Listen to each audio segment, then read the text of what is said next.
2026 সালের চতুর্থ সেমিস্টার পরীক্ষা ফেব্রুয়ারি মাসে অনুষ্ঠিত হবে।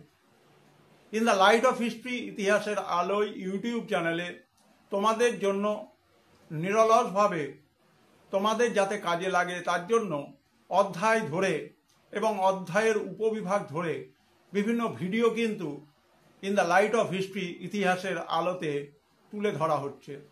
আজকে আমরা আলোচনা করব আমাদের আলিগড় যে আন্দোলন হয়েছিল মুসলিম সমাজকে আধুনিকতার আলোতে নিয়ে আসার জন্য সৈয়দ আহমেদ খান যে ভূমিকা নিয়েছিলেন তার বিভিন্ন যে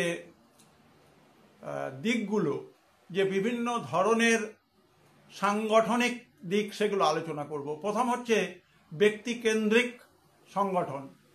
এই সৈয়দ আহমেদ খানের হাত ধরে আলিগড় মুসলিম সমাজের জাগরণের জন্য Theodore Beck, Theodore Morrison, William Archibald, এদের আমরা অবদান কখনোই ভুলতে পারবো না, কারণ তারা কিন্তু বিভিন্নভাবে স্যার সৈয়দ আহমেদ খানকে বোঝাতে সক্ষম হয়েছিলেন যে ইংরেজরা মুসলিমদের শত্রু নয়, বরং ভবিষ্যৎকালে কংগ্রেসের বিরোধী হিসেবে তারা আলিগড় আন্দোলন এবং ওই সময়ে আমরা দেখতে পাই যে মুসলিম লীগকে তারা তুলে ধরতে চেয়েছিলেন।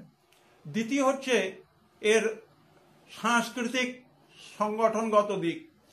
আমরা দেখতে পাই যে সৈয়দ আহমেদ খান তাহজিব উল আখলাক বলে পত্রিকা বা গেজেট সম্পাদনা করা, বা আমরা দেখতে পাই যে তাফসির উল কুরআন বা কমেন্টারিজ অন কোরআন, অনেকগুলো খণ্ড ছিল, যার সব খণ্ড কিন্তু সৈয়দ আহমেদ খান তার জীবিতকালে দেখতে পাননি।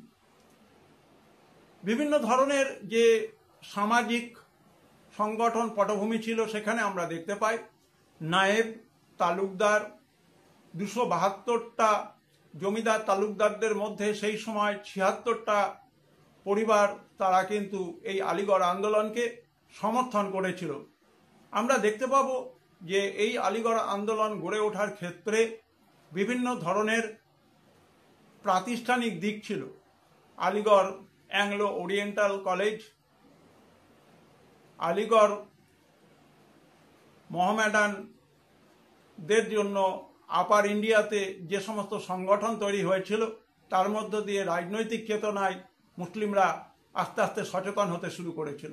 সুতরাং আলিগড়ের সাংগঠনিক দিকগুলো নিয়ে আলোচনা করা হলো। তোমরা চ্যানেলটির সঙ্গে থেকো এবং সবাই ভালো থেকো, সুস্থ থেকো।